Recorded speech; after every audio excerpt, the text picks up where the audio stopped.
नमस्कार, ये है रेडियो हिंदुस्तान और मैं हूँ आपके साथ पारिजात। ये है अहमदाबाद एयर इंडिया विमान के हादसे की बात। कैबिन क्रू दीपक का अभी भी इंतजार कर रही है माँ। हादसे के बाद भी फोन की घंटी बज रही है, लेकिन जवाब नहीं मिल रहा।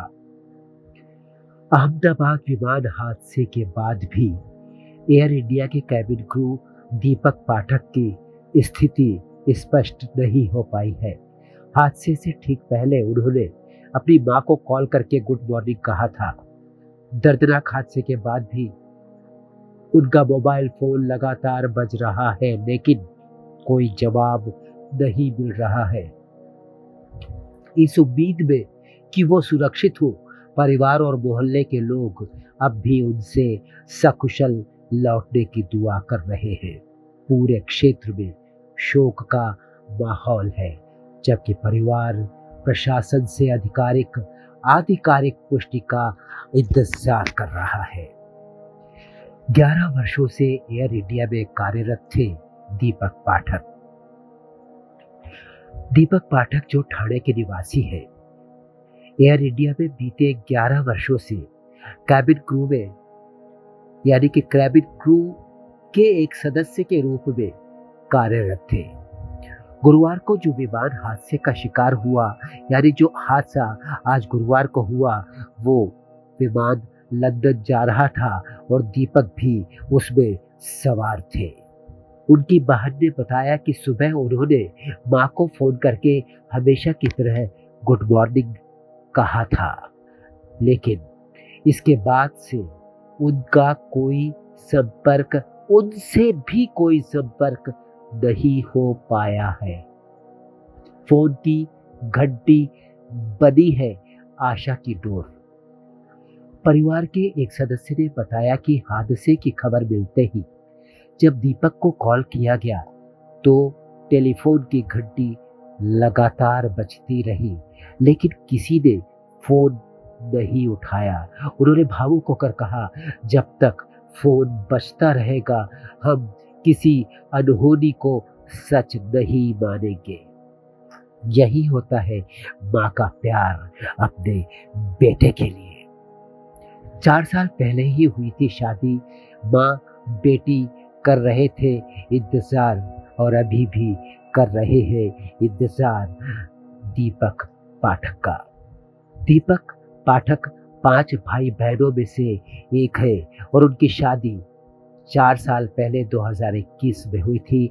उनकी बहन ने बताया, हम सब अपनी अपनी जिंदगी में व्यस्त रहते हैं, लेकिन माँ और मैं हर दिन ये चर्चा करते हैं, दीपक कहाँ है, कहाँ होंगे, अभी कब लौटेंगे। हमारी बात दीपक को लेकर होती रहती है अक्सर, और हुई आज भी। बदलापुर में मातम, लोग घर पहुंचकर जता रहे हैं संवेदना। जैसे ही इस हादसे की खबर आई, बदलापुर के अंबरनाथ बदलापुर रोड स्थित रॉयल कॉम्प्लेक्स में दीपक के घर के बाहर लोगों की भीड़ लग गई। रिश्तेदार, दोस्त, पड़ोसी परिवार को सांत्वना देने पहुंचने लगे। सभी की आंखों में एक ही सवाल, क्या दीपक सही सलामत है?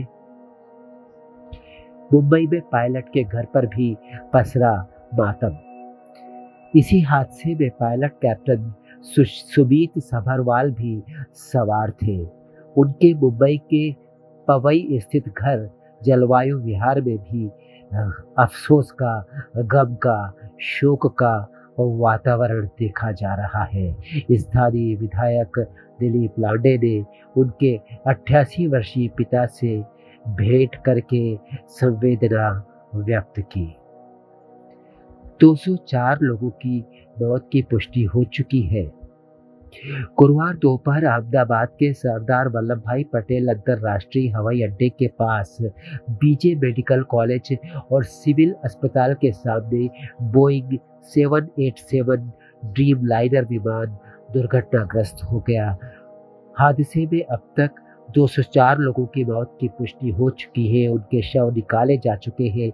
बाकी 41 लोगों की अभी अस्पताल में ट्रीटमेंट चल रहा है और एक व्यक्ति बहुत भाग्यशाली थे, उनका नाम है विश्वास, वो जीवित बच गए हैं, ईश्वर की कृपा है। फिर मिलूंगा आपसे रेडियो हिंदुस्तान पर। करते रहिए काम, सुनते रहिए रेडियो हिंदुस्तान और बोलते रहिए जय श्री राम। पानी बचाइए, सबको सिखाइए, पेड़ लगाइए, सबको सिखाइए, क्योंकि बहुत आवश्यक है ये। जय राम जी की।